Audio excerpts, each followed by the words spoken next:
Praise be Jesus and Mary, now and forever. Been doing a series of counsels for a healthy and a holy spirituality. The last counsel that we spoke about was discipline and how a disciple of Christ needs to live a disciplined life. Essentially how we need to practice what's called self-mastery.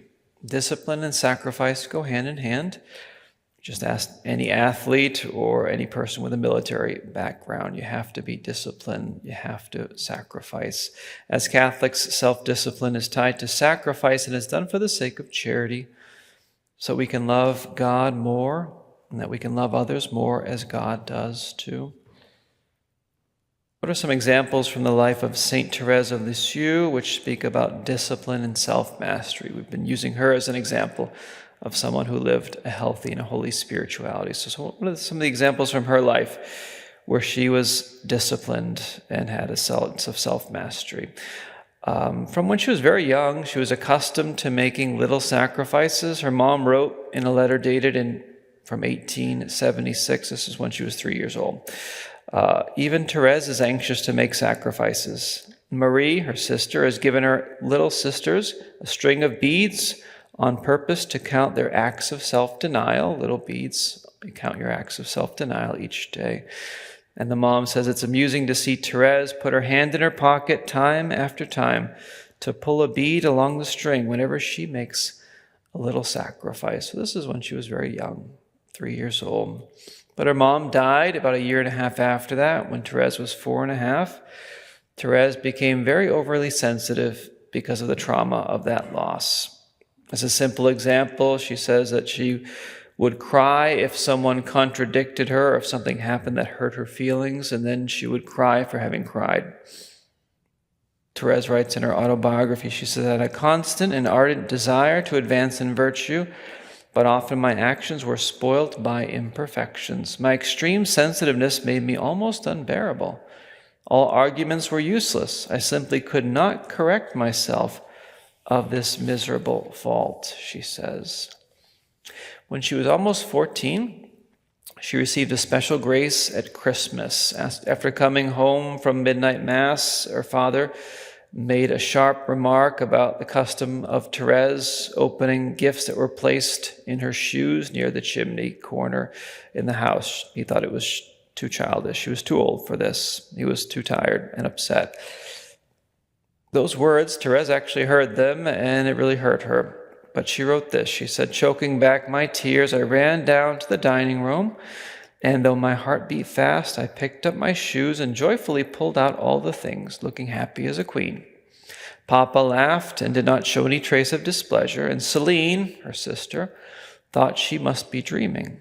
But happily it was a reality. Little Therese had regained once and for all the strength of mind which she had lost at 4.5.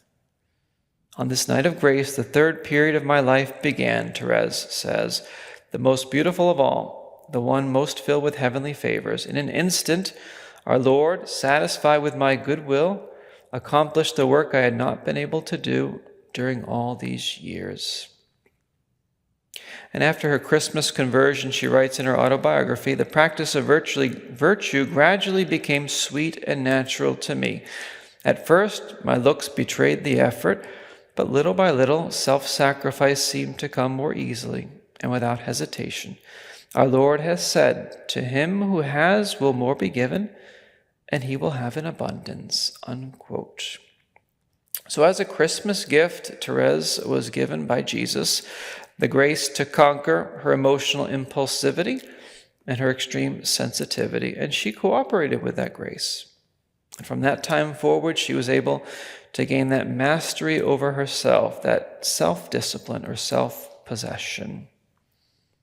Our Lord loves giving gifts to us, even on his birthday. He loves giving gifts to us, and especially gifts that without his help, we could actually never acquire. Again, Therese received this special grace of self-mastery after many years of struggle. We too should pray to our Lord for a special grace like the one that she was given if we struggle with anything that discourages us from leading a life which is more disciplined and more guided by grace. Because the more we are able to be self-disciplined, the more we will become generous disciples of our Lord. Some examples of St. Therese's spirit of self-discipline and sacrifice that you'll find in her writings and testimonies include these, and most of these are in the convent with the sisters. Holding her tongue when she wanted to defend herself. Takes a lot of discipline to do that. Giving up small preferences at table when eating without making any comments. Choosing the least desirable foods at meals. Being very disciplined in regards to dealing with people who actually irritated her. She writes how a sister in Carmel had a talent for getting under St. Therese's skin by constantly correcting her and misunderstanding her kind gestures. Therese would respond smiling at the sister and speak kindly to her and do kind gestures for her, so much so that the sister actually thought that Therese liked her. And she really didn't. She didn't even realize, the sister, that she had been Therese's hair shirt for so many years. Her little hair shirt. If anyone calls you a hair shirt, just be aware that's not a compliment. Just kind of be aware of that as we go forward in life. If people interrupted Therese when she was talking, she would just yield the floor to them without showing any annoyance.